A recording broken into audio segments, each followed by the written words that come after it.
Custom की definition सारों में कॉमन है, एप्लीकेबिलिटी है हिंदू लॉ की, वो सेक्शंस भी कॉमन ही है। जो मैंने सेक्शन लिखे थे वो कॉमन है सारों के ये सेक्शन यहाँ पर सभी में कंप्लीट हो गए, वो वाला क्राइटेरिया इसमें। ठीक है, तो अब हमने मैरिज एक्ट स्टार्ट किया था ना, हिंदू मैरिज एक्ट।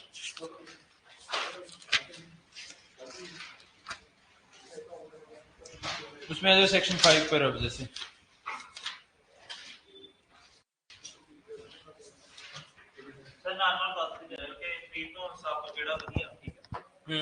देखो मैरिज एक्ट वाला पॉइंट हो गया, और इसमें अडॉप्शन मेंटेनेंस, इनमें ज्यादा क्वेश्चन आते हैं, और जो रह गया माइनॉरिटी गार्डियनशिप और वो सक्सेशन, उनमें सक्सेशन में अनकोडिफाइड से कम आते हैं, जो आपका बेयर एक्ट है उसी बेस्ड क्वेश्चन रहते हैं।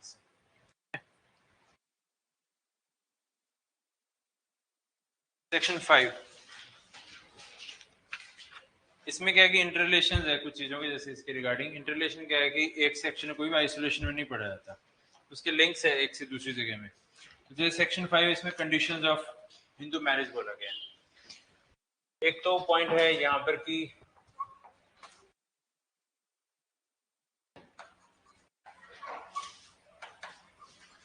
हिंदू मैरिज, इसकी हम बात करें टाइप के अंदर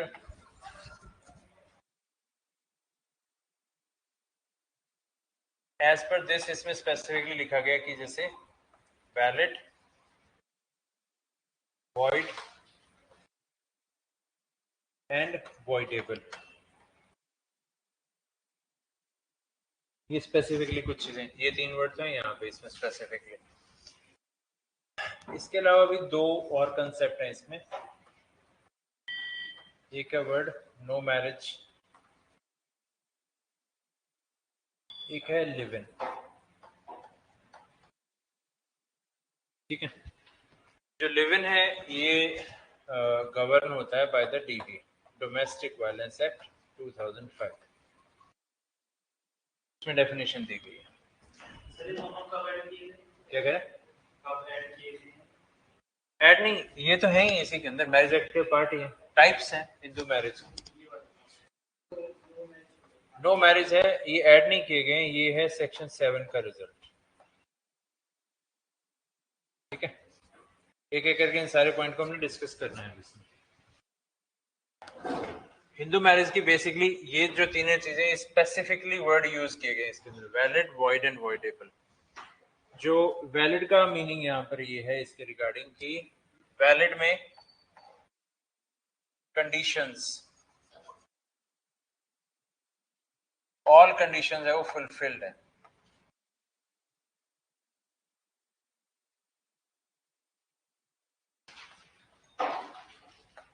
जो सेक्शन 5 में दी गई है, सारी कंडीशन फुलफिल्ड है तो वैलिड मैरिज होगी इसके रिगार्डिंग।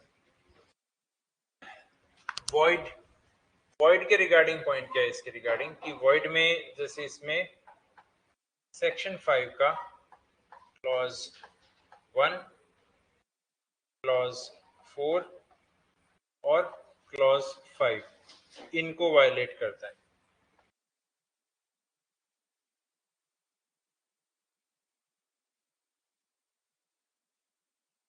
तो फिर इसका स्टेटस वॉइड मैरिज में चला जाएगा। सेक्शन 11 में ये है वॉइड मैरिज, वॉइडेबल है सेक्शन 12 में। ठीक है, सेक्शन 12 का ये जो पार्ट है सेक्शन 5 के क्लॉज 2 के साथ में रीड होता है।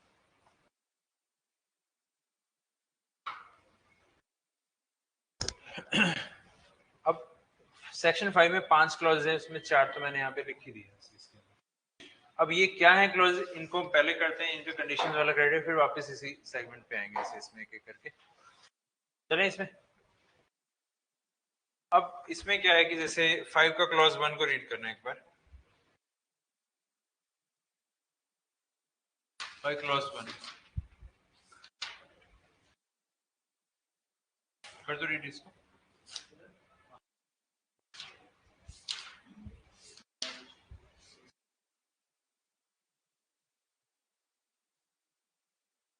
स्टार्टिंग में मेंशन किया ना सेक्शन 5 का 1, स्टार्टिंग से रीड कर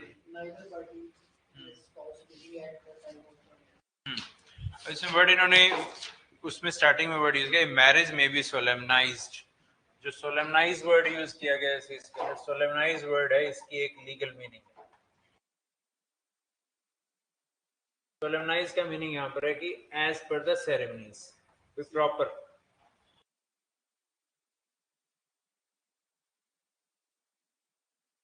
as per the ceremonies properly. जो कल एग्जांपल थोड़ी बहुत हम ले रहे थे उसके अकॉर्डिंग।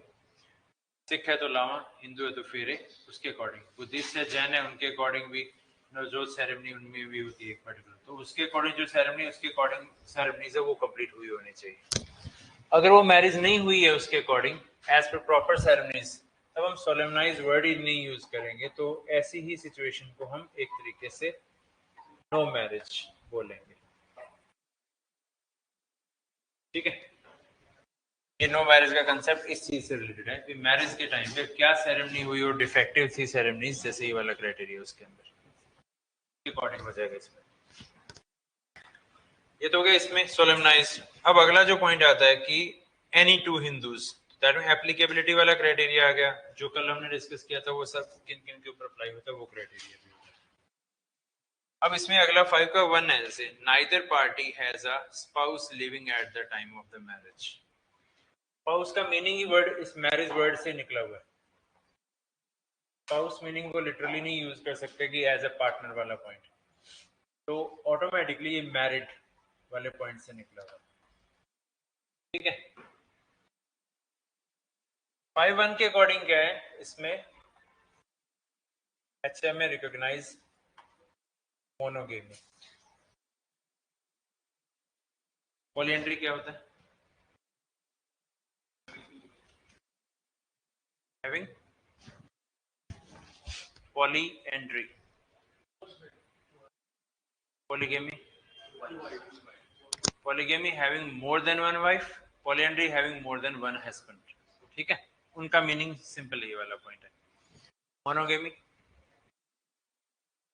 वन स्पाउस, जो 5.1 कह रहा है वो वन स्पाउस। ये तीनों की मीनिंग है, कई बार ये सिंपल मीनिंग भी पूछ लेते हैं इसके रिगार्डिंग। तो पॉलीएंड्री मोर देन वन हो गया हस्बैंड, पॉलीगेमी हो गया more than one wife, monogamy हो गया सिंगल स्पाउस, हस्बैंड और वाइफ और वाइस वर्सा। ये वाला पॉइंट आ गया उसमें। 5.1 में monogamy was introduced for the first time. Earlier in Hindus also there were polygamy, although not polyandry specifically. Polygamy was there, more than one wife थी, होती भी थी जैसे उसके रिगार्डिंग, वो क्राइटेरिया से पॉलीगेमी के अंदर। तो पॉलीगेमी को अबॉलिश कर दिया गया और इसके अंदर आ गया। अब इसमें क्या था कि इश्यूराइज हो गया कि अगर हैं हस्बैंड वाइफ हैं, दोनों हिंदू हैं, हस्बैंड ने क्या किया कि मान लो कन्वर्ट कर लिया और मुस्लिम हो गया और उसने फिर से मैरिज कर ली। W1 थी, W2 आ गई मुस्लिम वाइफ। W1 का कहना है कि इसने भाई पॉलीगेमी हो गई और ये बाइगेमी में फॉल कर रहे हैं, तो भी इसको पनिशमेंट मिलनी चाहिए। H का कहना I am a Muslim, I can still marry 2 more wifes. क्या होगा, कर सकता है, ठीक है। क्या रीजन?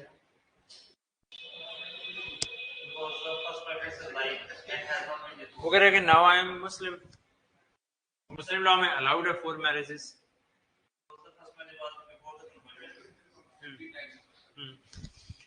तो यही सिचुएशन जैसे इसमें केस है Sarla Mudgal versus union of India.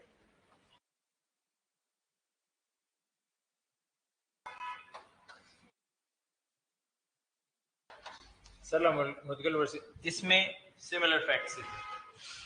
जो स्टेटस ऑफ सेकंड वाइफ है that will be seen from the perspective of the first marriage. पहली मैरिज किस रिलीजन में हुई रखी, उसके पॉइंट ऑफ व्यू से ये वाला देखा जाएगा। उसके फर्स्ट मैरिज जब हिंदू मैरिज थी तो फिर सेकंड वन वाला पॉइंट है वो बाइगेमी में फॉल किया। सेकंड मैरिज का स्टेटस है that will be seen from the perspective of the first marriage, इसमें यही बोला गया। और सेकंड मैरिज को इसमें वॉइड बोला गया क्योंकि 5 का क्लॉज 1 वायलेट हो गया और सेक्शन 11 इस मैरिज को डिक्लेयर करता है void. Second spouse husband wife अपने हस्बैंड वाइफ के अलाइव होते टाइम अगर दूसरी मैरिज कर लेगी, मैरिज का स्टेटस वॉइड में जाए। ठीक है, ये पॉइंट आ गया इसमें, सल्लल्लाहु अलैहि वर्सेस यूनियन ऑफ इंडिया। फिर इसी पॉइंट के ऊपर एक और केस भी था,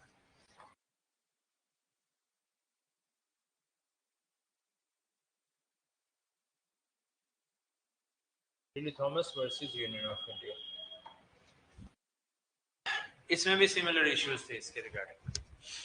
तो इसमें भी वही बोला गया कि अगर स्पाउस के अलाइव रहते हुए सेकंड मैरिज कर ले, इवन से कंसेंट से भी कर ले, तो भी स्टेटस उसका वॉइड रहेगा। Reason, no agreement against statute. Law के अगेंस्ट आप स्टैट्यूट में जा ही नहीं सकते, इसलिए वो उस एग्रीमेंट का स्टेटस भी कुछ भी नहीं होगा। स्टेटस होगा उसका वॉइड एग्रीमेंट। वॉइड एग्रीमेंट की बेस पे कोई राइट्स नहीं। ये दोनों लैंडमार्क जजमेंट्स हैं, ये 5(1) और सेक्शन 11 से रिलेटेड है। चेन है सेक्शंस की। 5(1) बोला है कि स्पाउस लिविंग है तो मैरिज नहीं कर सकते। इसको वायलेट कर दिया तो सेक्शन इसको बोलता है वॉइड। फर्दर सेक्शन इसके साथ रीड विद होता है, सेक्शन 17 है एचएमए का, मैरिज एक्ट का,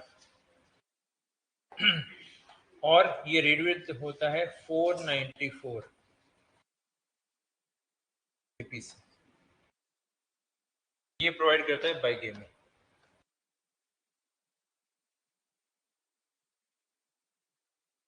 इसके अंदर तो 5(1) में आ गया स्पाउस लिविंग का पॉइंट, 11 में इसको डिक्लेयर कर दिया गया वॉइड, 17 को एक बार रीड करना है इसके अंदर, डायरेक्ट के अंदर।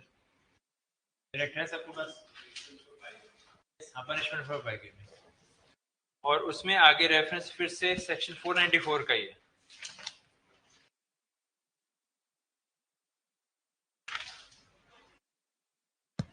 एक बार रीड करना है उसको।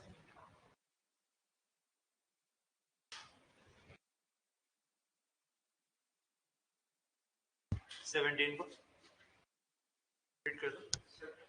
हाँ 17।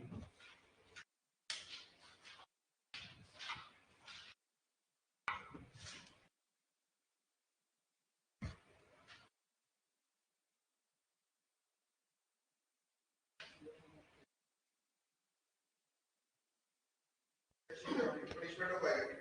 That in marriage between two people solemnized after the commencement of the check is void if at the date of such marriage either party had a husband or wife living, and the provisions of section 494 and 495 of the English Penal Code shall apply accordingly. 494 and 495 वो apply होंगे। Word सोलेमनाइज इसमें भी आ गया, word दूसरे change कर दी कि either husband और wife living है तो उसका स्टेटस क्या हो जाएगा, उनको बाइगेमी की पनिशमेंट मिलेगी। इसमें 494 अकेला नहीं लिखा है, इसमें 495 भी लिखा हुआ है। ठीक है, 494 है, जैसे अपनी एग्जांपल ले रहे थे, मान लो ये सिचुएशन है कि W1 एंड W2, ये W1 के लिए अवेलेबल है, वाइस वर्सा भी सिचुएशन हो सकती है कि W है H1 और H2 हो जाए। ये जो है अगर सेकंड वाइफ से कंसील किया गया है फर्स्ट मैरिज का स्टेटस, तो फिर सेकंड वाइफ ये कंप्लेंट फाइल कर सकती है 95। इसलिए दोनों सेक्शन 17 में मेंशन किए गए। 17 के अंदर दो स्पाउस हैं, फर्स्ट स्पाउस के होते हुए सेकंड मैरिज की, फर्स्ट स्पाउस तो जाएगा 494 में क्योंकि ये ऑफेंस उसके अगेंस्ट हुआ। सेकंड स्पाउस को बताया नहीं कि वो ऑलरेडी मैरिड था, कंसील किया तो 495 अप्लाई हो जाएगा, concealment of the first marriage. हाँ दोनों वाइस वर्सा वाला पॉइंट है, तभी कह रहा हूँ कि जैसे यहाँ पे W वाला पॉइंट है, यहाँ पे H1 कर दो और H2 कर दो, तो इसमें जो H1 यहाँ पे आ जाएगा, H2 यहाँ पे आ जाएगा। फर्स्ट स्पाउस 494 में जाएगा, सेकंड स्पाउस 495 की कंप्लेंट फाइल करेगा। दो इंडिपेंडेंट ऑफेंस है, दो इंडिपेंडेंट पर्सन के अगेंस्ट है, दो इंडिपेंडेंट प्रोसीडिंग्स कंप्लेंट प्रोसीडिंग चलेगी डिपार्टमेंट। ठीक है, ये वाला पॉइंट है इसके अंदर। क्लियर है ये वाला पॉइंट? जैसे इसमें अब 494 और 495 दोनों के जैसे पॉइंट इसके रिगार्डिंग क्या है कि 494 की कुछ अपनी कंडीशंस है।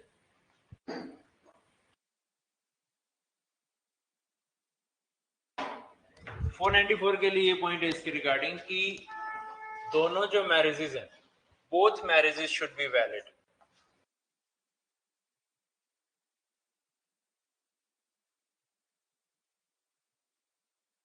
Both marriages should be valid कहने का मतलब क्या है?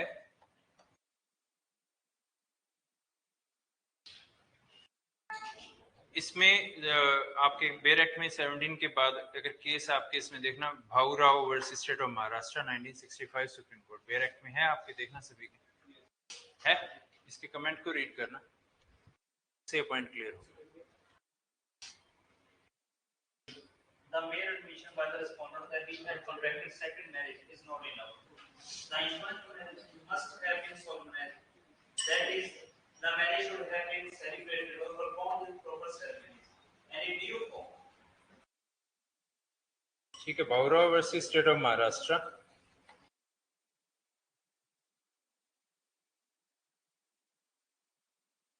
इसमें ये बोला गया जैसे मान लो पहले एक मैरिज थी, दूसरी जो मैरिज सेरेमनी थी वो जो मूवी स्टाइल में वैसा कुछ किया, उसने माला डाली और पत्ते इकट्ठे किए और आग लगा के फेरे कर दी, मैरिज हो गई और उसके बाद साथ में भी रहने लगे।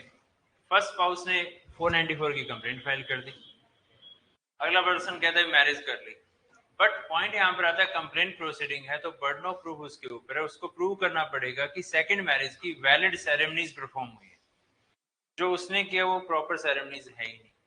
जब सेरेमनीज नहीं है तो फिर both marriages should be valid का क्राइटेरिया नहीं पूरा हो रहा, क्योंकि जब दोनों मैरिजेस वहां पे वैलिड वाला पॉइंट आएगा फर्स्ट एंड सेकंड, ये वैलिड में तब फॉल करेंगी जब इनकी सेरेमनीज है वो पूरी हो चुकी है।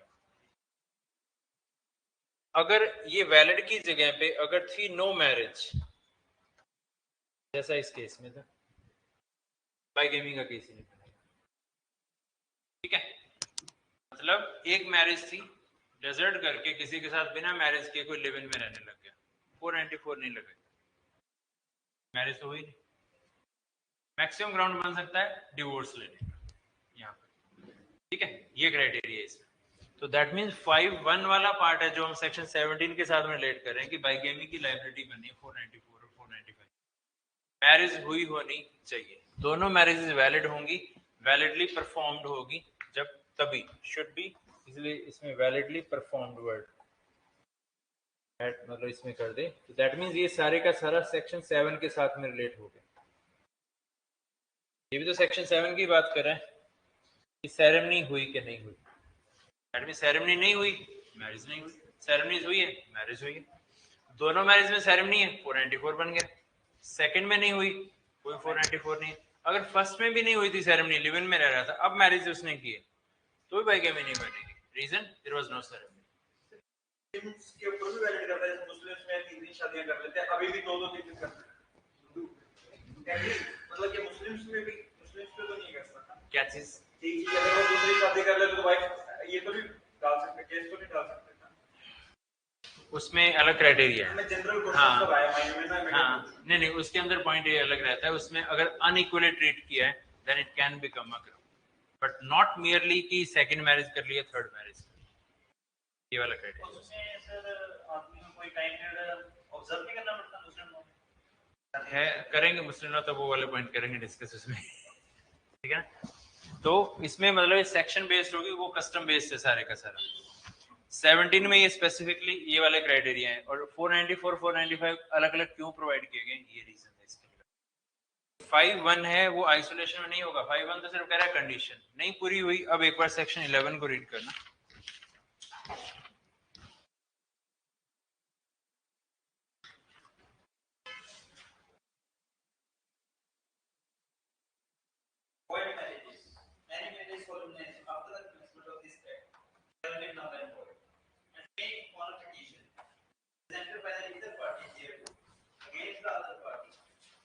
declared by a degree of nullity if it contravenes any of the conditions specified in the clause 1, 4 and 5 of the section।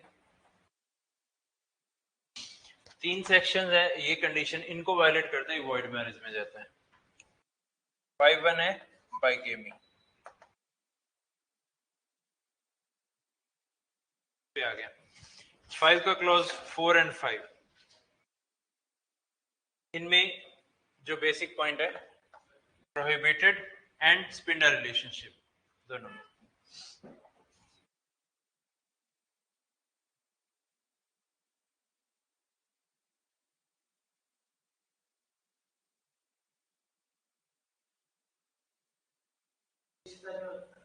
हाँ रिश्तेदारी वाला, हाँ मदर साइड से दोनों साइड से, दोनों साइड से।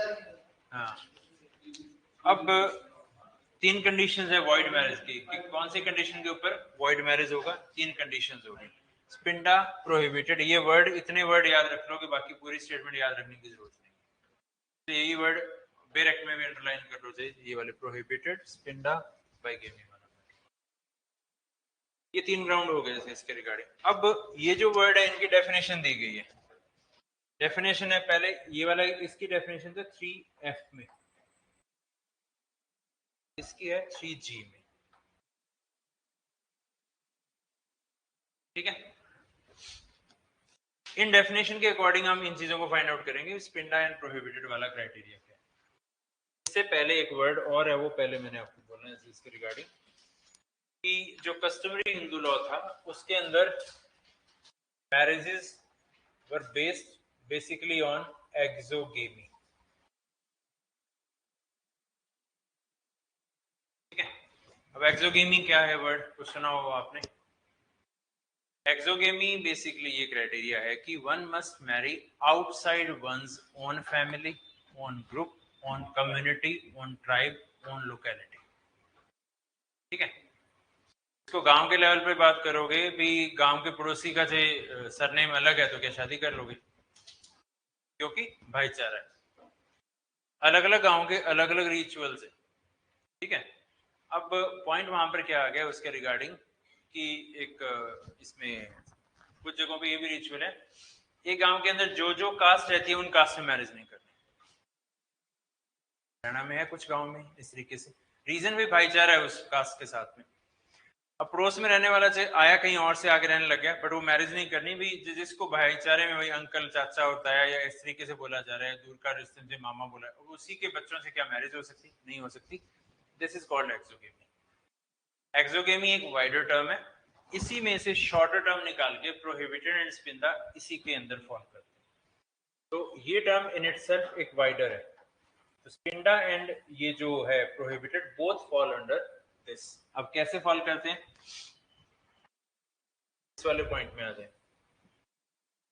पहले स्पिंडा का रीड कर लो, इसमें 3F के अंदर। यस, हाँ जी। in the relationship with reference to any person extent as far as the third generation inclusive in the line of ascent through the mother and the fifth inclusive in the line of ascent through the father. The line being traced upward in each case from the person concerned, who is to be counted as the first generation. अब इसमें word क्या, degrees word भी use करते हैं, generations भी।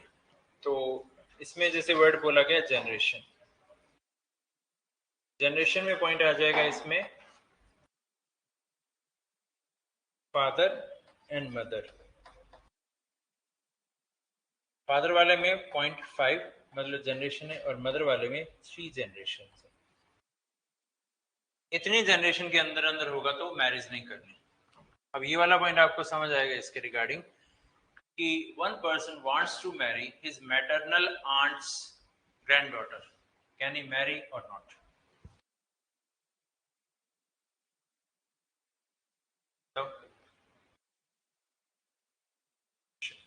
मतलब directly बोले, सीधे सीधे बोले तो क्या रिश्तेदारी हुई? मैटरनल आंट्स ग्रैंडडॉटर, रिश्तेदारी कौन सी बनी? मासी की पोती। कर सकता है कि नहीं कर सकता मैरिज? नहीं कर सकता। अब उसके लिए पॉइंट क्या है कि शॉर्ट में जैसे यहाँ पे काउंट करें, मान लो ए है, इसने मैरिज करनी है, मदर। यहाँ पे क्या है कि हाँ, यहाँ पे पॉइंट आ जाएगा, यहाँ पे हम एक तरीके देखें mother's father, mother's father's daughter, then mother's father's से सन कर देते हैं। अब यहाँ पे आ जाए मदर्स फादर्स सन्स डॉटर। मासी ये है, यहाँ पे ये इसकी पोती होगी। इसमें क्या है कि ये अपनी मदर के थ्रू देख रहा है, तो इसको जो जनरेशन में लिखा है 3 लिखा था उसके अंदर, 3 लिखा है यहाँ पे। ये फर्स्ट हो गया, सेकंड हो गया, ये थर्ड हो गया। मासी की पोती और मासी की दोती, इसके अंदर क्या फर्क है? MFS लिखा है ना मैंने, मदर्स फादर्स सन, मतलब ऐसे था इसके रिगार्डिंग, यहाँ पे DS लिखना चाहिए था मैंने, मदर्स फादर्स, यहाँ पे डी। ये तो होगी इसकी मासी, मासी का बेटे की बेटी कह लो या बेटे की बेटी कह लो इसे, मदर्स फादर्स डॉटर्स डॉटर, यहाँ पे mother's father's daughter's daughter's daughter. इसमें होगा क्या पॉइंट, इसमें जो जनरेशन देखनी है फीमेल के थ्रू देखेंगे तो फीमेल के 3 ही जनरेशन है, 1 2 और 3 यहाँ पे खत्म हो जाती है। जब यहाँ पे S होता है तो 1 2 3 और 4 पे चला जाएगा।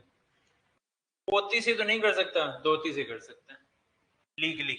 एक्सोगेमी में दोनों से नहीं कर सकता, एक्सोगेमी इसलिए वाइडर टर्म क्योंकि वो जनरेशन वाला क्राइटेरिया है। वो तो वाला पॉइंट है, वो जो कहते हैं ना आस पड़ोस में भी नहीं रहता, बहुत केस में लड़का लड़की मान जाए आपस में, तो लव मैरिज हो गई तो कोई खाप पंचायत का इशू है बेसिकली। वो क्या है, वो कहते भी गांव की गांव में शादी क्यों कर रही है।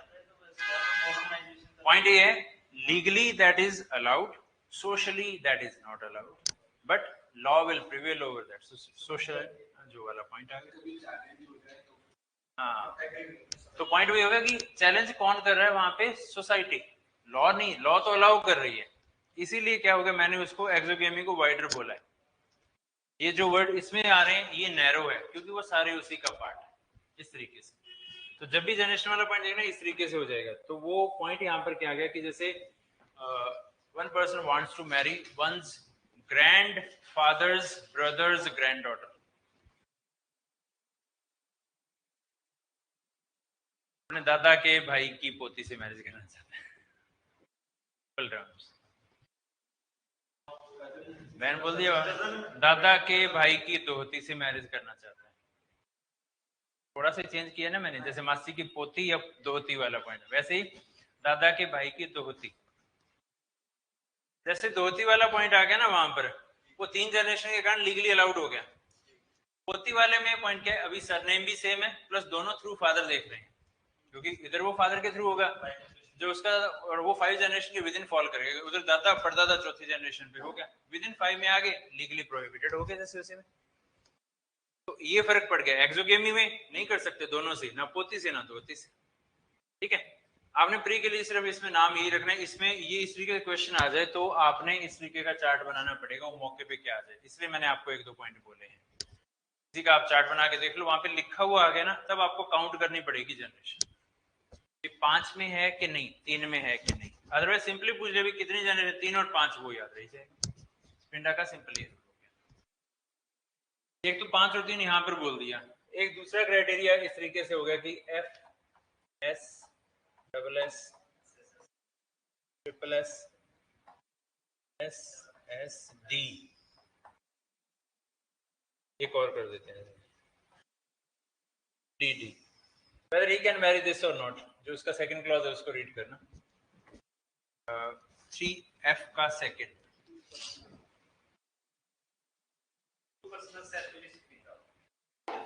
if one is the linear descendant of the other within the limit of the relationship, or if they have a common linear ascendant who is within the limit of the relationship with reference to each of them.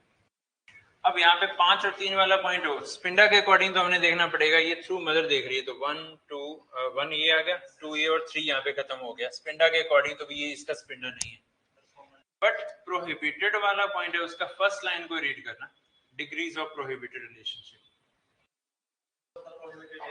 Two persons are said to be within the degree of prohibited relationship if one is the linear ascendant of the other. इसका ये linear है ना नीचे की तरफ, दे can't marry, ये prohibited के कारण मैरिज नहीं कर सकते, स्पिंडा के अकॉर्डिंग तो अलाउड है। समझे ना पॉइंट इसके रिगार्डिंग, ये क्राइटेरिया बन गया। अगर मैंने यहाँ डी की जगह पे यहाँ पे S किया होता, ये S किया होता, अब यहाँ पे 5 काउंट करते 1 2 3 4 5, यहाँ पे स्पिंडा नहीं है बट प्रोहिबिटेड में फॉल कर रहा है। या तो दोनों को वायलेट कर देगा, दे कांट मैरी, एक को वायलेट किया दे कांट मैरी, और मैरिज कर ली स्टेटस वॉइड। ये पॉइंट आ गया। ये तो है यहाँ पे डिग्रीज या जनरेशन काउंट करने वाला पॉइंट। जैसे एक सिंपल क्वेश्चन जैसे आपसे पूछूं कि whether a person can marry one's अपने फादर्स सिस्टर्स ग्रैंडडॉटर, बुआ की पोती या बुआ की दोती, दोनों से बता दो।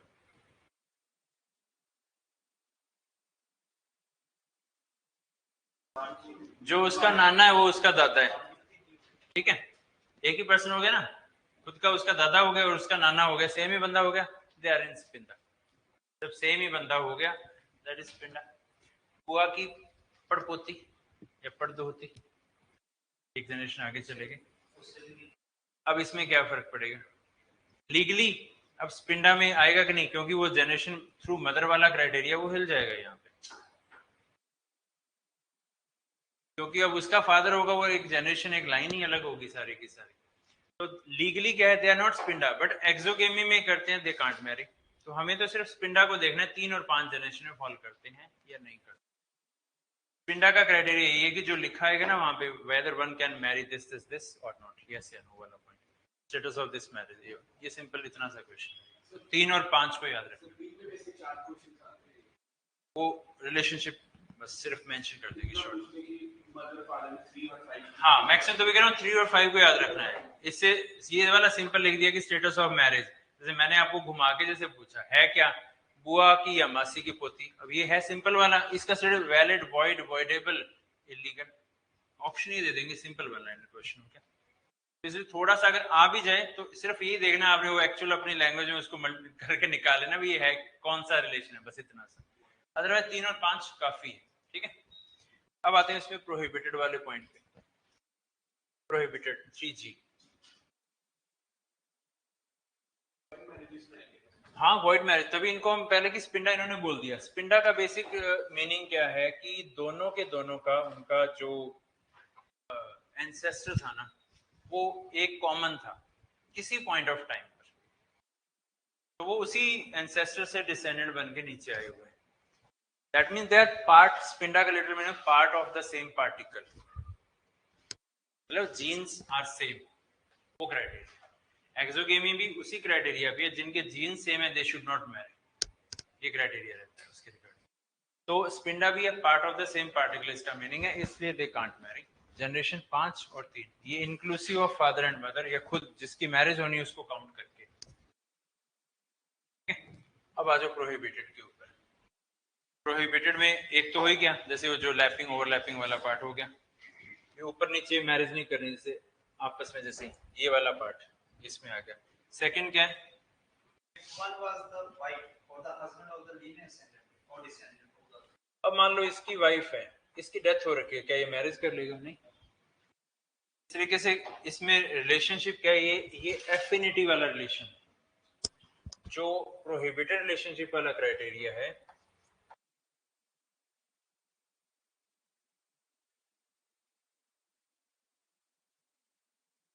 दो क्राइटेरिया है इसके अंदर, बेसिकली 3 है इसमें, क्योंकि एक नीचे आप जाओगे उसमें पॉइंट आ जाएगा। एक तो है ब्लड, ब्लड को बोलते हैं कंसैंग्विनिटी, कंसैंग्विन। देन आता है एफिनिटी, ठीक है, एफिनिटी होता है जो मैरिज वाले रिलेशन होते हैं। देन है इसमें अडॉप्शन,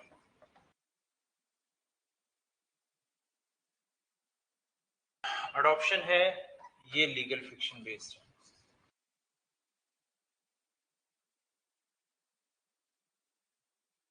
लीगल फिक्शन के ऊपर बेस्ड है इसमें, और ये section 12 of Hindu adoption and maintenance act से।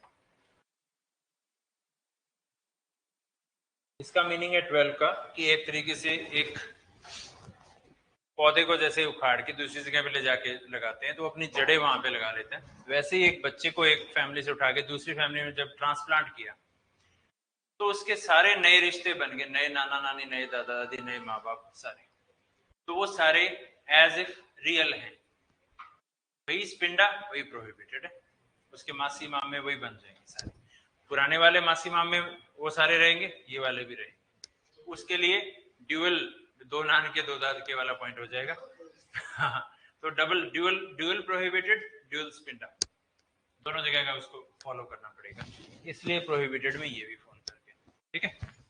एफिनिटी वाला जो अभी जस्ट बोला है ये वाला पॉइंट है, इसकी वाइफ हो मान लो इसकी डेथ हो जाए, can't marry, can't marry, affinity के कारण। वाइस वर्सा सिचुएशन में हम इसमें कर दें कि मान लो जैसे इसकी वाइफ थी, अब इसमें हमने डी किया था मान लो पहले, तो यहाँ पे एस एस एस डी करके डी अगर डेथ होगी उसका हस्बैंड है, this husband can't marry this W, अपने इन लॉज मतलब son in law, mother in law, father in law, daughter in law, they can't Mary.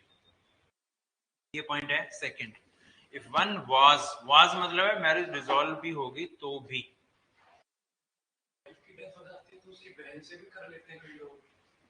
वो वाला पॉइंट, बहन वाला पॉइंट इसमें एफिनिटी में उसमें नहीं आ रहा, क्योंकि वो पॉइंट एक डिफरेंस है। मतलब एक इन लॉ जैसे हम इंग्लिश में वर्ड बोलते हैं कि बाय ब्लड तो उसके माँ बाप हैं, बट बाय लॉ ये भी माँ बाप हैं, सास ससुर। तो वो सास ससुर वाला दर्जा है, दादा दादी या नाना नानी वाला दर्जा है, तो उसको फिर निभाओ भी उस तरीके से एज इफ आपके रियल दादा दादी नाना नानी है। जो वहां पर जो रिलेशन आ रहा है वहां पे सिस्टर इन लॉ वाला पॉइंट है, वो उसकी वाइफ की सिस्टर वाला क्राइटेरिया है, वहां पे सिस्टर के इक्विवेलेंट वाला क्राइटेरिया है, उसको नहीं ना, वो कस्टम में था क्योंकि रियल सिस्टर्स दो से भी मैरिजेस होती थी, कस्टम में भी नहीं था क्योंकि प्रोहिबिटेड वगैरह में उनमें फॉल नहीं करता। प्लस इन्होंने क्या जी के अंदर इन कैटेगरीज में भी किसी में भी नहीं डाला। तो सेकंड हो गया बाय एफिनिटी वाला क्राइटेरिया भी, वाइस वर्सा सिचुएशन ऐसी इस तरीके की होगी। थर्ड को रीड करना है इसमें, If one was the wife of the brother, of father's or mother's brother, or the grandfather's or grandmother's brother of father.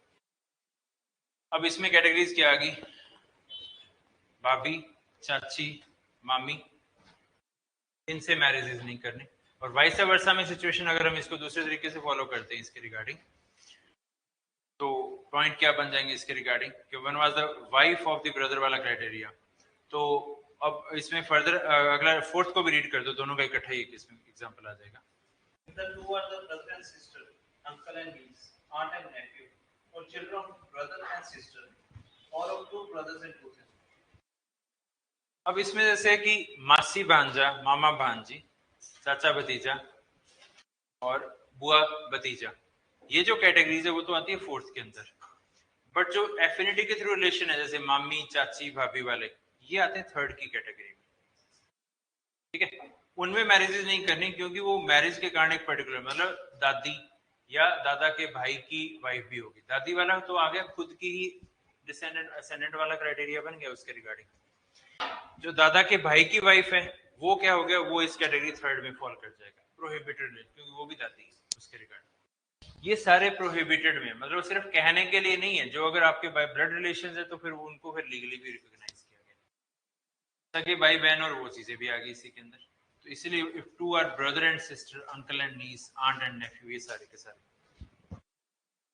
तो प्रोहिबिटेड वाला जो क्राइटेरिया था इसी में वो चार्ट नीचे जो ये वाला पार्ट था वो उसी प्रोहिबिटेड के नीचे। कौन से में?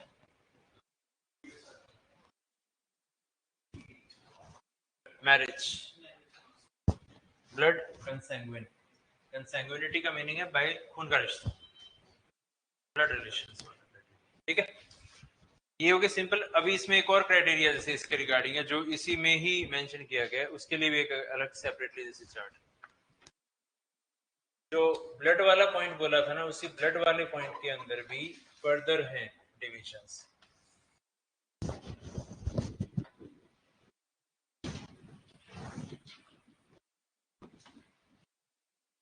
फुल, हाफ एंड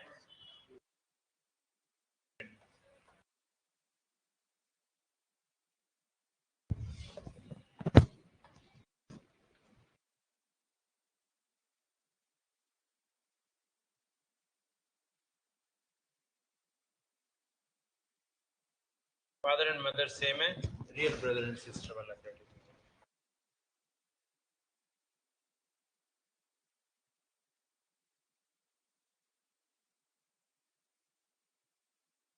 इसका रीड करना सी को, 3C। Full blood and half blood.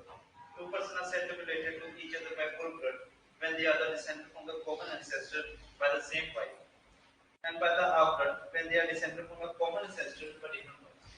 That means इसके अंदर क्या होगा, father same, mother different. Just अगला 3D है वो इस पे आ जाएगा। इसमें क्या होगा? Mother same father different.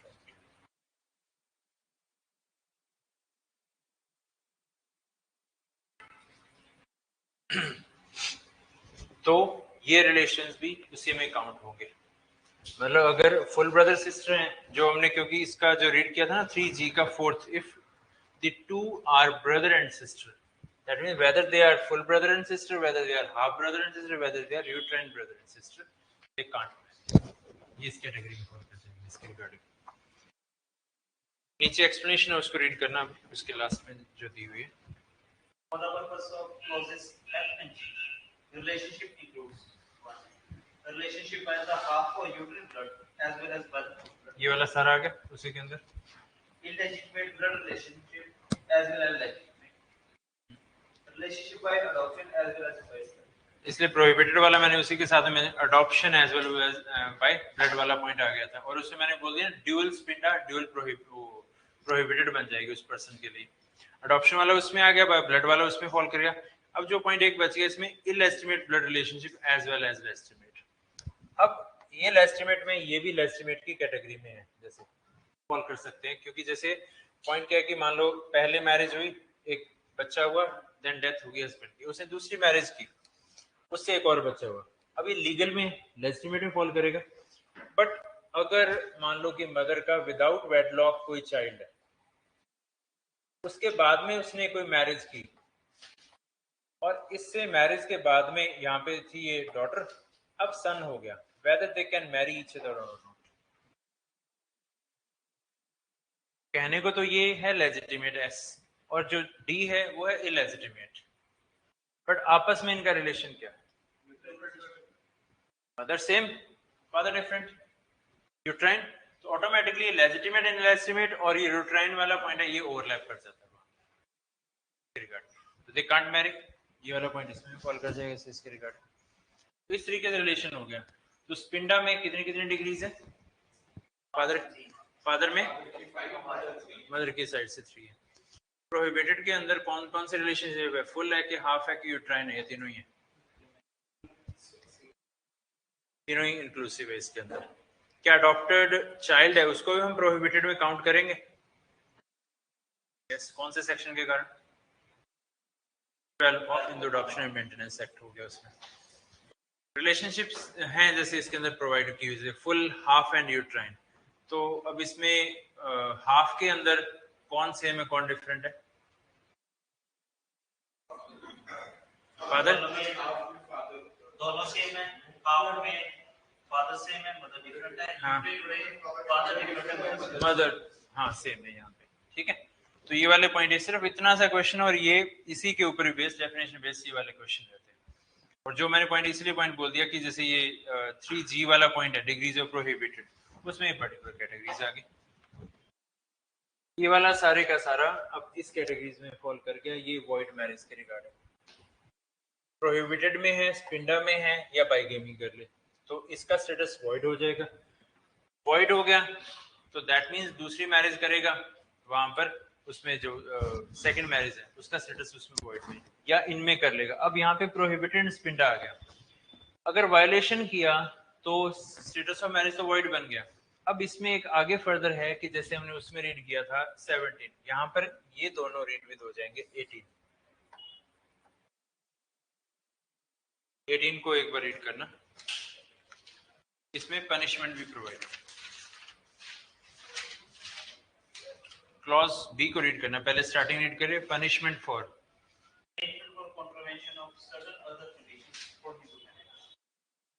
In the case of contravention of the conditions specified in the clause 4 or clause 5 of section 5, may simple imprisonment which may extend to 1 month or with fine, or which may extend to 1,005 or with both. तो 18 के अंदर क्या है? इनकी violation पे punishment. Punishment के इसी में से 2-3 क्वेश्चन बनते हैं, दोनों को ही है वायलेशन वाला पॉइंट, क्योंकि वो पॉइंट प्रूव होगा जैसे इसमें, क्योंकि एक का वो है तो दोनों ही ना आपस में, भाई बहन है तो दोनों ही भाई बहन है, रिश्तेदारी है तो दोनों की आपस में सेम ही होगी, उसी के अकॉर्डिंग हो जाएगा।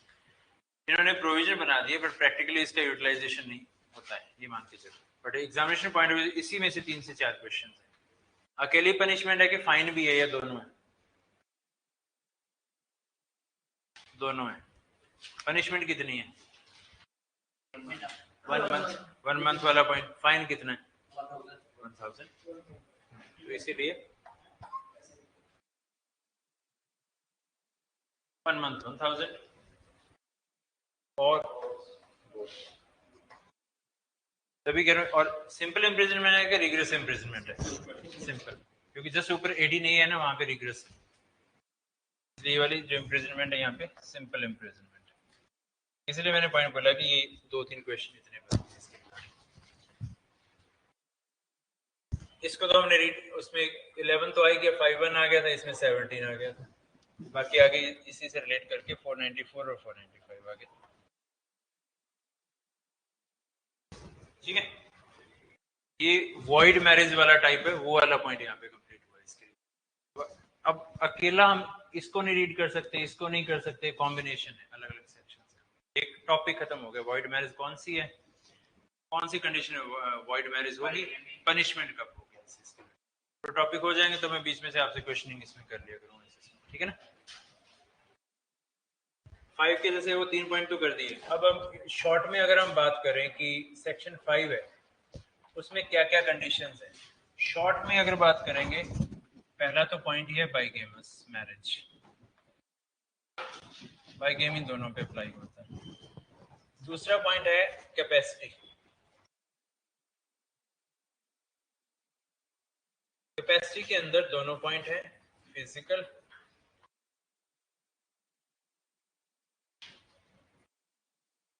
And mental capacity.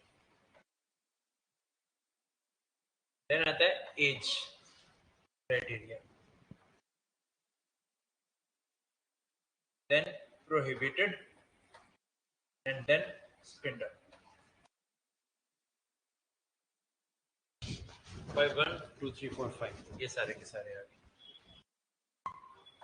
इसमें 18 and 21 age boy and girl की ये मेंशन की गई, 21 and 18 वाला क्राइटेरिया। ठीक है, ये वाले टॉपिक अपने हो गए जैसे इसके अंदर।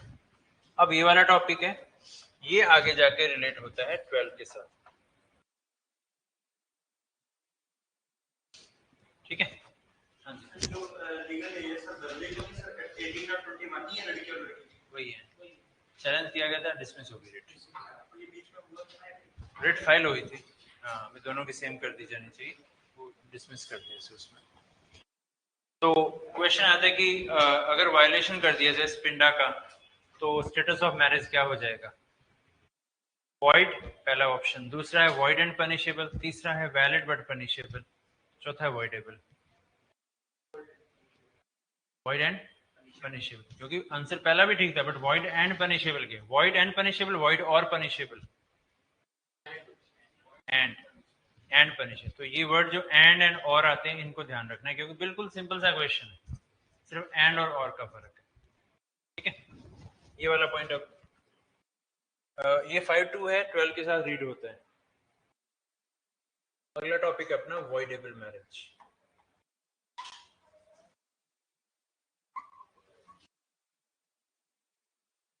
वॉइडेबल मैरिज के 4 ग्राउंड्स हैं जैसे इसके रिगार्डिंग।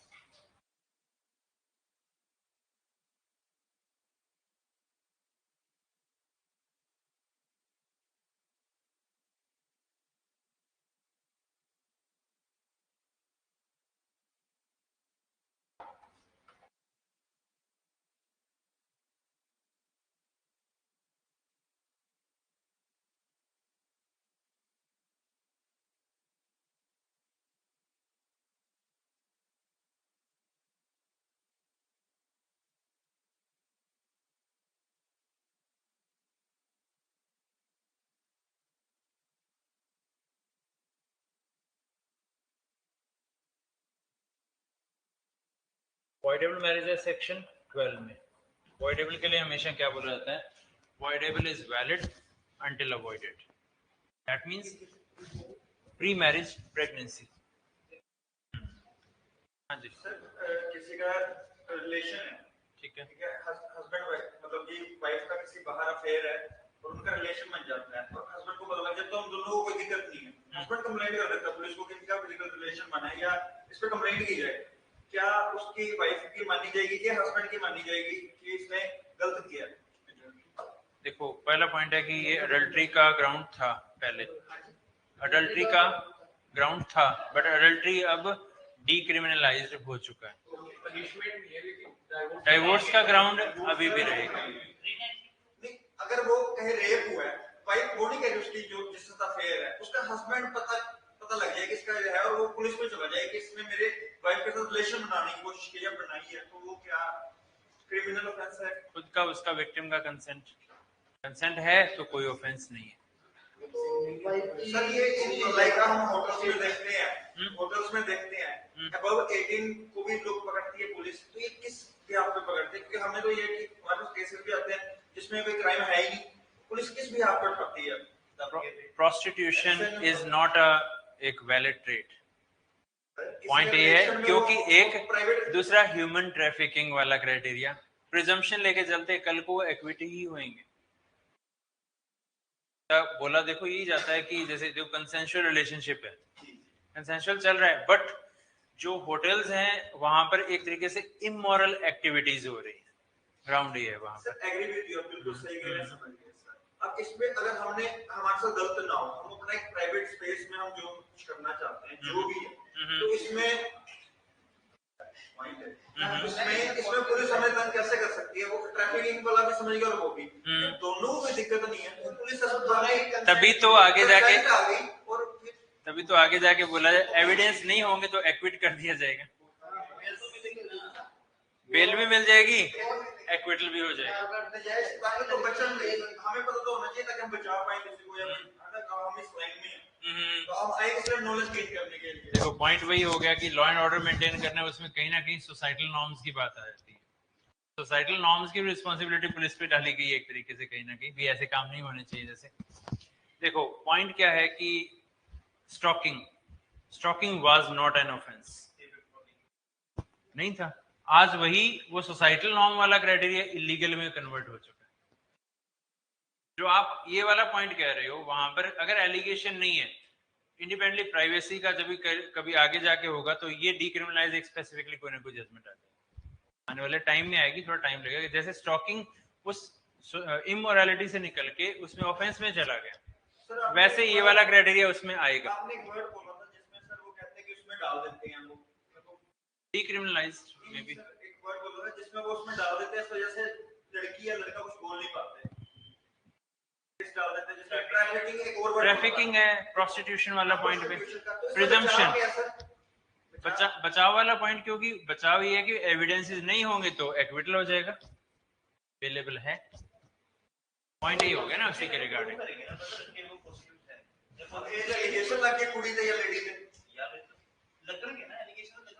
तभी तो मैंने पॉइंट यहाँ पे क्या है, सोशल नॉर्म्स और लीगैलिटी का मिक्सचर है यहाँ पे। सोसाइटी में whether such things are acceptable और नॉट, ये इस चीज पे कर रहा है। इंग्लैंड में जाओगे ये ऑफेंस नहीं है ना, पकड़ा जाएगा, बट इंडिया की सोसाइटी है, उस सोसाइटी के कारण इस कैटेगरी में फॉल कर रहा है। जो सोशली इमोरल चीज है उसको ओवरलैपिंग चीज हो रही है, बट अभी भी है डाउटफुल के कारण क्या होगा, कल को एक्विटल होगा।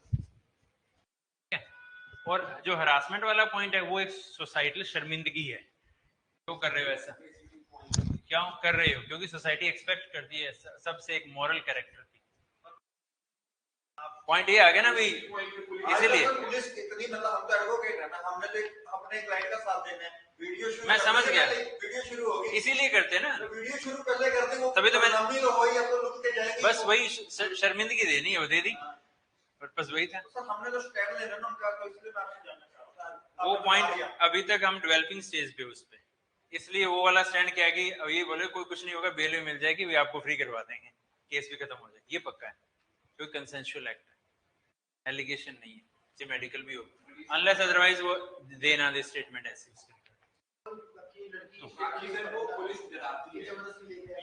मैंने आपको क्या पॉइंट बोला, mixture of law, and societal norms, उनकी बात। 4 ग्राउंड है जैसे इसके सेक्शन 12 के। 12 का क्राइटेरिया वॉइडेबल मैरिज, वॉइडेबल होती है वैलिड अनटिल अबॉर्टेड। हाँ नेक्स्ट आगे इसमें 12 को रीड करो अभी। इसमें 12 का फर्स्ट रीड कर दो। Any marriage for women, whether before or after the commencement of this act, shall be voidable and may be annulled by degree of nullity on any of the following grounds: A, that the marriage has not been consummated owing to the impotency of husband और wife, दोनों aspect यहाँ पे regarding 5(2). हाँ yes, that the marriage is in contravention of the conditions specified in the clause 2 of section 5. अब एक बार 5(2) को पहले read कर दो। इसमें 5 clause 2. At the time of the marriage, neither party is incapable of giving the valid consent to it in consequence of unsoundness of mind. Though capable of giving valid consent, has been suffering from the mental disorder of such a kind or to such extent as to unfit for the marriage and the procreation of the children. C, has been subjected to the recurrent attacks of insanity. तो इसमें जो 5 का clause 2 है, इसके अंदर violated है ये वाले जो ग्राउंड है कि इनकॉम्पिटेंसी है। इनकॉम्पिटेंसी वाला क्राइटेरिया क्या है कि फिजिकली अनफिट और mentally unfit for the marriage purposes है। अब अनसाउंडनेस ऑफ माइंड होगी ऑल्दो फिजिकली फिट हो बट नॉट मेंटली फिट। उस रीजन से क्या होगा, कल को इश्यूज है, डेंजर टू लाइफ एंड वो वाला क्राइटेरिया बन सकता है। इसलिए मैरिज के लिए अनफिट हो जाना, लाइफ का डर और वो चीजें।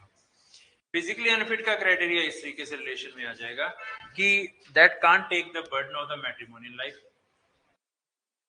वो वाला पार्ट है। फर्दर फैमिली प्लानिंग और वो वाले पार्ट है। Those responsibilities can't be taken due to the such kind of behavior or the conduct of the wife or husband, उसके पार्ट पे, क्योंकि दोनों के ऊपर अप्लाई हो रहे हैं। Valid consent है but such an extent as to unfit for marriage and procreation of children, मतलब it is not fit। अब ये जो सिचुएशन है facts and circumstances पर है, तो चाहे ये वाला क्राइटेरिया हो, चाहे इसके अंदर मेंटल और ये फिजिकल हो, इसके रिगार्डिंग इनकॉम्पिटेंसी में ये चीजें सिर्फ बोलने भर से नहीं रहेगी। इसके रिगार्डिंग इसमें डिपेंड करेगा फैक्ट्स एंड सर्कमस्टेंस, उनको प्रूव करना। तो ये जो चीजें हैं ये इसमें इंडिपेंडेंट टेस्टिमनी वाला पॉइंट भी आ सकता है बिहेवियर के कारण, या फिर इसमें डिपेंड करेगा मेडिकल एविडेंसेस पे, उनके बेस पर कोर्ट मान सकती है। जैसे सिविल लॉ और उसमें क्रिमिनल लॉ के अंदर जो एविडेंसेस का प्रूफ होता है उनमें फर्क होता है। क्रिमिनल लॉ में होता है बियॉन्ड रीजनेबल डाउट और सिविल में रहता है बैलेंस ऑफ प्रोबेबिलिटीज। तो इसमें जब ये चीजें आ गई और ये चीजें आ गई मेडिकल एविडेंसेस, इससे ये चीजें प्रूव की जा सकती है इसके कारण। तो अनसाउंडनेस वाला पॉइंट भी, इम्पोर्टेंसी का क्राइटेरिया भी, और medically unfitness for the procreation of children etcetera. Civil criminal like sir की beyond the law of reverse civil में है preponderance of the probability, criminal में है beyond reasonable doubt. Beyond reasonable doubt, reasonable doubt मतलब क्या है? Reasonable document जो कैसे का हद लागू है ना, उसको भी ये कमरा है कोई मान लो, इसके अंदर क्या है कि एक डेड बॉडी है,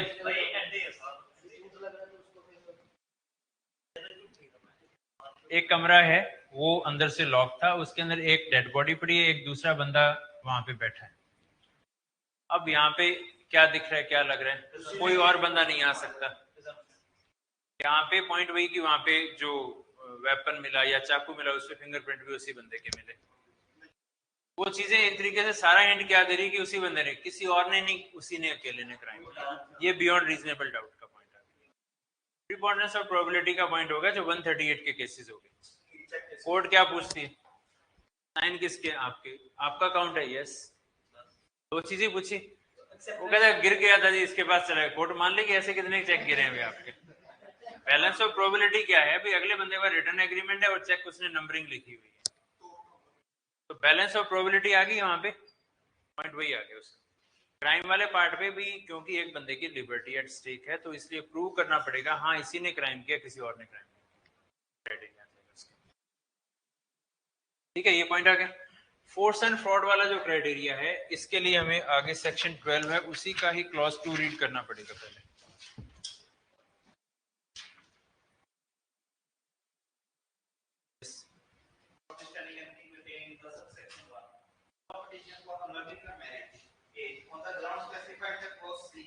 Subsection 1 shall be entertained if the petition is presented more than 1 year after the force has been ceased to operate, or as the case may be, fraud has been discovered. अब इसमें जो ये है आगे further read with होएगा 12 to A के साथ, ये वाला जो है फर्दर 12 to B के साथ। 12 to A वाला पार्ट है वो क्या प्रोवाइड करता है, एक लिमिटेशन पीरियड देता है। हाँ, अब 1 ईयर का क्राइटेरिया। अब पहले तो 12(1)(c) को फोर्स और फ्रॉड को रीड करते हैं। भाई रिश्ता होने लगा उस टाइम पहले बोल दिया भी हाँ क्या करता है, हरियाणा में एडीए लगा हुआ है। मैरिज होने के बाद में पता चला भी अपनी प्राइवेट प्रैक्टिस ही चल रही है अभी तक। तो क्या एक राउंड होगा जज लगा हुआ बोल दिया, बाद में पता चला कि ये तो नॉर्मल है, शादियों में हो जाता है। अब ये पॉइंट क्योंकि यहाँ पे वर्ड करें फोर्स और फ्रॉड, दो वर्ड है। फ्रॉड होना चाहिए एक मटेरियल थिंग्स के रिगार्डिंग। मटेरियल थिंग कहने का मतलब है कि पर्टिकुलरली भी हाँ पूछा भी जमीन कितनी आती है, बता दियो 60 किले आती है, बाद में 6 किले आती है, फिर फर्क पड़ेगा इस चीज का। 19 की अगर डिफरेंस हो तो वो कवर हो जाएगा, उसके कैटेगरी में इतना फर्क नहीं पड़ेगा, बट मटेरियल डिफरेंस आ जाएगा देन ये फर्क पड़ेगा उसके रिगार्डिंग। 6 डिजिट सैलरी है, बाद में 4 डिजिट सैलरी है, फर्क पड़ेगा। यस डबल लाइन है कि उससे आगे वाला एज डिफरेंस बताया था भी हस्बैंड से भी उससे छोटी है भाई, बाद में बता रहे उससे बड़ी है 6 महीने, 10 साल बड़ी है। ये भी नॉर्मल है सर। अगर प्लेयर हो आप क्रिकेट टीम में या नेशनल आप प्लेयर हो वो चल जाएगा। ये डिपेंड करे फैक्ट्स एंड सर्कम। क्या एक प्रूडेंट मैन के अकॉर्डिंग महीना 2 महीने 6 महीने कहां पे थिन लाइन डिफरेंस है वी कांट से, बट अगर there is a major difference, जैसे वो बात करें 4 डिजिट और 6 डिजिट वाला पॉइंट क्राइटेरिया बताया, वैसे ही एज डिफरेंस वाला पॉइंट है, मेजर है, yes that is a material point. ठीक है, तो इस तरीके से डिपेंड करेगा सर्कमस्टेंस के लिए। तो बताया कि हाँ क्या है, कहाँ पे ग्रेजुएट है, बाद में पता चला अंगूठा छाप है, फर्क पड़ेगा। यही चीज 60s 70s तक नहीं थी, कोई प्रॉपर्टी वाला पॉइंट था वो क्लियर है, बाकी बोला हाँ पढ़ा लिखा है, इतना सा बोला था। तो उसमें क्राइटेरिया में नहीं, आज की डेट में क्या है, डेवलप सोसाइटी आ गई तो फिर दोनों तरफ से एक्सपेक्टेशन है कि शुड बी एजुकेशनल क्वालिफाइड। कुछ एक ग्रेजुएट बोला है, चाहे कुछ भी और बोला है उसके रिगार्डिंग, उसमें वो डिपेंड करेगा सर। तो इसलिए डिपेंड्स अपॉन एक पर्टिकुलर नॉर्म। तो इसीलिए तो ये जो साइट्स और ये क्राइटेरिया हो गया, तो साइट से पूछा क्वालिफिकेशन, वहाँ पे डॉक्टरेट लिख दिया, बाद में जो हो सकता है 10th या +2 हो, सामने से गर्ल है वो डॉक्टरेट है, already teaching as a professor वगैरह है, अब फर्क पड़ेगा इस चीज में। तो ये वेरिएशन वाला पॉइंट है इसके रिगार्डिंग कि कितना ज्यादा बड़ा झूठ बोला है। छोटा मोटा होगा 19-21 का वो चल जाएगा, बट ये नहीं कि वेरिएशन हो, वो सारी चीजें फ्रॉड में आ जाएगी। प्लस इसमें मतलब पॉइंट ये आ जाएगा कि फ्रॉड है वो सिर्फ मैरिंग पार्टी के साथ में है या मैरिंग पार्टी के पेरेंट्स के साथ में, उसके ऊपर भी डिपेंड करेगा। मैरिंग पार्टी के गार्डियंस के साथ में तो वो भी इसी में काउंट ही हो जाएगा इसके रिगार्डिंग। तो इसमें क्या होगा कि क्योंकि कंसेंट, रीजन क्या हो गया, लव मैरिज वाला कंसेप्ट भी है और इसमें अरेंज मैरिजेस वाला कंसेप्ट भी है इसके रिगार्डिंग। अरेंज मैरिजेस के अंदर किसका कंसेंट मैटर कर रहा है, मैरिंग पार्टी का कि उसके पेरेंट्स का, इसलिए पेरेंट्स को फ्रॉड हुआ वो भी इसमें आ जाएगा। तो ये तो हो गया बेसिक क्राइम। फोर्स में क्या होगा, डरा धमका के मैरिज के रिगार्डिंग। अब जो बातें हमने बोली वो पता लग गई, फिर भी इकट्ठे रहते रहे, अब 3-4 साल बाद ज्यादा बिगड़ गई, कोई और कहानी होगी, तब कहते हैं देखो तब झूठ बोला था, मैं तो इस ग्राउंड पे डिवोर्स लेता हूँ या लेती हूँ, ले सकते हैं, तब ये काम करेगा। क्या चीज बोली गई है दोनों के रिगार्डिंग? 1 ईयर। सर 1 साल के अंदर हो जाए तो हो जाए। नहीं नहीं, दो चीजें हैं। पता लगने की 1 साल। फोर्स के रिगार्डिंग है सीज्ड, फ्रॉड के रिगार्डिंग वर्ड है डिस्कवर्ड। खाते देख लिए भी कितनी जमीन है, पता लग गया।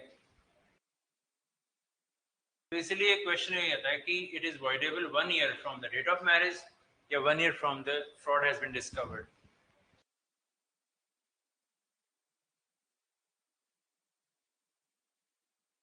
क्या होगा इसमें? जिस डेट से फ्रॉड डिस्कवर हुआ है 1 साल उससे, तो इम्प्लाइडली क्या हो गया, ये लिमिटेशन पीरियड है। इन सर्कमस्टांसेस के ऊपर बेस्ड हो गया। फिर ये वाला पॉइंट जैसे एक नहीं कितना वेव ऑफ कर ले, राइट, वेव ऑफ, ये पॉइंट। मतलब फ्रॉड डिस्कवरी 7 साल बाद हुआ तो 1 साल 7 से 8 वाला बन जाएगा डेट ऑफ डिस्कवरी, इसलिए डेट ऑफ मैरिज वाला पॉइंट नहीं आएगा, from the date of discovery. बिल्कुल ये वाला। सपोज एक मैरिज हुई, उसके 2 मंथ्स के बाद पता लग गया कि कुछ मेंटल डिसऑर्डर था किसी वन ऑफ द स्पाउस। ठीक है। हाँ। तो बट बात में हुआ कि म्यूचुअल होता रहा कि सेटलमेंट हो जाएगी और 1 ईयर लैप्स हो। ठीक है। उसके बाद मेंटल वाले केस के लिए ये वाला ग्राउंड ही नहीं है। सर ये मेंटल में क्या-क्या गिनते हैं? मेंटल इलनेस तो एक तरह से आज के जो टाइम में हल्की एंजाइटी या हर की प्रॉब्लम्स हर किसी को है। मेंटल में किसे गिनते हैं? परेशानियां फाइनेंशियली, पेरेंट्स की, वाइफ की, देखो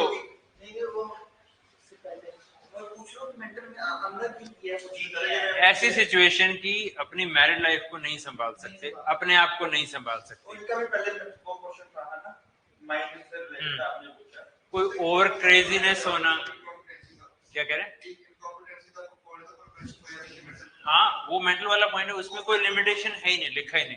फिजिकल का तो अब एक बंदे ने कोशिश की निभाने की तो उसमें उसकी गलती थोड़ा होगी, उसने तो कोशिश की ना, लेटर ऑन जाके वो कहता है कि नहीं निभरी तो मांग रहा है, इसमें लिमिटेशन खत्म हो जाता है, धक्का हो जाएगा। समझ रहे ना पॉइंट को? इसलिए वो कोई क्राइटेरिया नहीं, उस केस में कोई लिमिटेशन भी नहीं, कोई लिमिटेशन नहीं। इनमें है क्योंकि ये तंदुरुस्त है सारे, पता है क्या हो रहा है जैसे सारा कुछ। तो उसको सर कोई भी नहीं मानता नहीं पॉइंट है अपना पॉइंट। देखो आईक्यू लेवल तो हम चेक नहीं करते हैं, वैसे एक पॉइंट वो आ जाएगा। नहीं वैसे ही बात कर रहा हूँ, जो जाने हैं हर किसी ने अपना बापे को मार रहे हैं, हम टेंशन से दूर कैसे रहे, ब्रह्मकुमारी ओशो ये वो। देखो मार्केटिंग है वो उनका प्रोफेशन भी है, वो डिपेंड करता है आप फॉलो करते हो कैसे ये आइडिया बढ़िया, सब दो लगाए और सोचो। तभी करूँ हर एक का एक आइडिया हो गया, आप कौन से आइडिया को फॉलो करते हो वो वाला क्राइटेरिया हो जाएगा। तो इसीलिए वो डिपेंड करता है, वो भी एक प्रोफेशनल वाला पॉइंट ही हो गया, उसी तरीके से सारी की सारी चीजें। यहाँ पर पॉइंट क्या है, वो वाला क्राइटेरिया बेसिकली मैरिड लाइफ के अकॉर्डिंग ओवर क्रेजीनेस होना, ओवर पोजेसिवनेस होना, ये कोई क्राइटेरिया मेंटल इलनेस का नहीं। हमेशा मतलब पॉइंट वही आ गया कि जब कोर्ट के यस फोर्स में तो है, नहीं उसमें फोर्स वाला क्राइटेरिया तो हो गया धमकी, डराना धमकाना, धक्के से। हाँ डराने धमकाने, हाँ क्रूएलिटी में आ जाएगा, डराने धमकाने वाली चीजें हैं वो इसमें फोर्स में आ जाएंगे। जब वो सीज कर गया 1 साल के अंदर वो क्लेम किया जा सकता है, ये वाला पार्ट हो गया। तो पॉइंट वही था कि उसी के रिगार्डिंग की छोटी मोटी बातें तो वो शादी के बाद में क्या होंगे नहीं, झगड़े वो भी चलते रहेंगे, उनके आपस में चलते, बट वो वाला क्राइटेरिया नहीं है। रीजन क्या है कि जब कोर्ट के पास जाएंगे तो कोर्ट ने ये देखना, कोर्ट भी डायरेक्शन शायद उनको देगी मीडिएशन में सुलह कर लो, ये वाले सारा। अगर वो इतने सुलझाने और ये चीजें होती, court has not to deal with the ideal husband wife, they have to deal with ordinary husband wife who are not able to maintain their relation, that's why they have come to the court. जो situation आ रही है अगर इनमें भी हो सकता है निभ जाती, कोई ना आए तो ना आए, अवॉइडेबल को इसलिए हम वैलिड बोल रहे हैं ना इसी के रिगार्डिंग। वो अंडरस्टैंडिंग बाद में बन गई, चल पड़ा, कोई दिक्कत ही नहीं, वे ऑफ भी हो गए, सारा कुछ हो गया। इसीलिए तो पॉइंट आ रहा है ना, हर हस्बैंड वाइफ तो नहीं जाता ना कोर्ट में, पॉइंट वही आ गया, हम मैरिज के पॉइंट ऑफ व्यू से बात करें, दैट मींस वहां पे उनकी कुछ ना कुछ तो अंडरस्टैंडिंग है, अभी भी क्राइटेरिया मेजोरिटी का 95% प्लस भी एटलीस्ट तो वही है ना, जो उनका है वही, 5% हम डाल भी देते हैं डिवोर्स से वो चीज़। ये है इसके लिए 12(2)(b) को रीड करना। On the ground specified in the clause D of the subsection 1 shall be entertained unless the court is satisfied. One, that is the petitioner was at the time of the marriage ignorant of the fact. Two, that the proceeding has been instituted in the case of marriage so long as before the commencement of this act. Within 1 year of such commencement, and in case of the marriage is organized after the commencement within the 1 year from the date of such marriage. ये अकेले husband के लिए available है ground, ठीक है। Third, The marital intercourse with the consent of the petitioner has not taken place since the discovery by the petitioner of the existence of the settlement. इसको ये conditions हैं, ये फुलफिल करनी पड़ेगी। इन कंडीशन के लिए उसको एफिडेविट भी देना पड़ेगा। ये एफिडेविट वाला पॉइंट है, उसमें ये उसको मेंशन करनी पड़ेगी बेसिक जो चीजें इसके रिगार्डिंग। इग्नोरेंस कि उसको नॉलेज ही नहीं थी कि दैट शी वाज प्रेग्नेंट। दूसरा, यहाँ पर भी 1 ईयर आ रहा है। 1 ईयर वाला पॉइंट है, इसमें 2 एस्पेक्ट है कि जो मैरिज है प्री HMA है या पोस्ट HMA, मतलब HMA हिंदू मैरिज एक्ट के आने से पहले की है या बाद की है, ये क्राइटेरिया भी है इसके अंदर। इग्नोरेंस तो हो गया ऑफ जो प्रेगनेंसी। प्री HMA इसमें जो 12(2)(b) का सेकंड है, proceeding has been instituted in the case of a marriage solemnised before the commencement of this act within 1 year. दोनों में ही क्या है, इसमें तो है 1 ईयर फ्रॉम HMA, HMA आ गया उससे 1 साल। इसमें भी है 1 ईयर, बट इसमें क्या मेंशन किया गया, 1 year from the date of the marriage. इसमें डेट ऑफ मैरिज है, तो ये जो क्वेश्चन यहाँ पे लिख रहे हैं यही वाले क्वेश्चन है, 1 year from date of marriage. यहाँ पर भी 1 ईयर आया, ये भी 1 ईयर आया, और यहाँ पर भी अपना 1 ईयर ही आ रहा है। सीधे 1 ईयर पॉइंट आ रहा है। एंड थर्ड है जैसे इसके regarding no physical relationship after knowledge, क्योंकि अगर है that amounts to waiver. That means right is not waived. जैसे उसमें पॉइंट आ गया ना, 1 साल के बाद में बोल रहे हैं तो वेवर है। 12(2)(b) का थर्ड है that marital intercourse with the consent of the petitioner has not been taken place since the discovery of the fact. इसमें ये है कि रिलेशनशिप हो गई, दैट मीन्स उसका कंसेंट है कंटिन्यूटी में, सिंगल एक्ट सफिशिएंट यहाँ पर इसके रिगार्डिंग, तो वो वेवर। इसमें 1 ईयर के बाद में वेवर है, इसमें ड्यूरिंग इसमें आ जाएगा। नहीं, 280 डेज वाला तो एक अलग तरीके से आ जाएगा इसके अंदर, क्योंकि इसमें पॉइंट क्या है, जैसे इसमें एक स्पेसिफिकली आया था इसके रिगार्डिंग पॉइंट इसका, अगर उन्हीं का खुद का बच्चा है तो ये वाले जब पॉइंट रेज करेंगे तब उसमें इशू आ जाएगा they had access to each other, child belongs to the husband only, तो ये ग्राउंड भी नहीं रहेगा। क्योंकि यहाँ पे कहना कि प्रिजम्पशन ये भी है कि that child doesn't belong to the husband, that belongs to the any other person. हाँ, क्योंकि अगर उनका एक्सेस और वो बच्चा वहां भी प्रूव, प्लस डीएनए टेस्टिंग वाला पॉइंट भी आ गया, तो वो बच्चा उन्हीं को बिलोंग करता है। तो ये 4 ग्राउंड है बेसिकली इसके रिगार्डिंग जिनमें अवॉइडेबल वाला पॉइंट रहेगा। इनके अंदर ये 1 ईयर, ये 1 ईयर, 1 ईयर सभी के अंदर, इसीलिए डिपेंड करेगा कि क्वेश्चन कौन सा आता है। फोर्स एंड फ्रॉड है, वहां पे डेट ऑफ मैरिज से 1 ईयर है।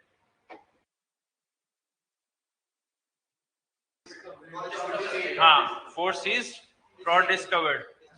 प्री मैरिज प्रेगनेंसी वाले केस में अगर मैरिज हुई है बिफोर HMA तो 1 ईयर फ्रॉम द मैरिज है, from the date of HMA की कमेंसमेंट, और अगर बाद में हुई है मैरिज तो from the date of marriage है। ये वाले क्वेश्चन रहेंगे। अब मेरे वॉइड मैरिज के ग्राउंड्स बता दो आप, कितने ग्राउंड्स है वॉइड मैरिज के, कौन कौन से?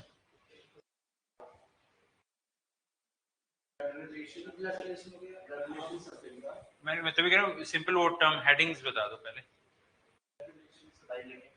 ब्लड वर्ड नहीं है। Bigamy हाँ, ब्लड वाला पॉइंट और प्रोहिबिटेड में फॉल करता है। अगर मैं पूछूं ना भी रिलेशनशिप इंक्लूड्स, अब बताओ रिलेशनशिप कौन कौन से?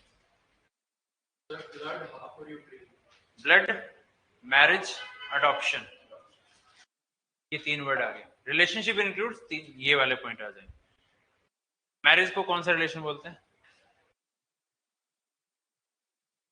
कंसैंग्विनिटी है, एफिनिटी है, लेजिटिमेसी है, एफिनिटी है। ब्लड को कौन सा बोलते हैं? कंसैंग्विनिटी वाला रिलेशन होगा इसमें। बाइगेमस मैरिज के लिए जो पनिशमेंट है कौन से सेक्शन में दी हुई है? एचएमए के, हाँ, सेक्शन 17 के अंदर। प्रोहिबिटेड की वायलेशन है तो कितनी पनिशमेंट है? 1 month. Only 1 month or 1,000 fine or both. और बोथ। ये कौन से सेक्शन में? 18. सेक्शन 18। वॉइडेबल मैरिज के कितने ग्राउंड्स हैं? वॉइडेबल मैरिज के कितने ग्राउंड्स हैं? कौन कौन से? कोशिश करो बिना देखे बोल दो, जितने पता है उतने बोल दो। आपके लिए दैट मींस आपको 50% आता है, 75% है फ्रॉड। चौथा कौन सा बच गया? चारों के चारों जो ग्राउंड है वो हस्बैंड वाइफ को है मिलते। कितने जो ग्राउंड है वॉइडेबल के जो दोनों हस्बैंड वाइफ के लिए? Potency 5 2 and 4 fraud. एक ग्राउंड है जो सिर्फ हस्बैंड के लिए। हाँ, तो लिमिटेशन पीरियड कितना है फोर्स और फ्रॉड में हो तो? 1 ईयर वाला क्राइटेरिया। स्पिंडा में कितनी कितनी डिग्रीज है? 5 from the father and 3 from the mother. 3 from the mother वाला क्राइटेरिया। ठीक है, बस ये जो मैं पूछ रहा हूँ क्वेश्चन इसी टाइप के रहते हैं, इसी को आप रिवाइज कर लेना। कोई डाउट्स है अभी इसमें? तो वाइड वॉइडेबल वाला पॉइंट अपने कंप्लीट हो गए।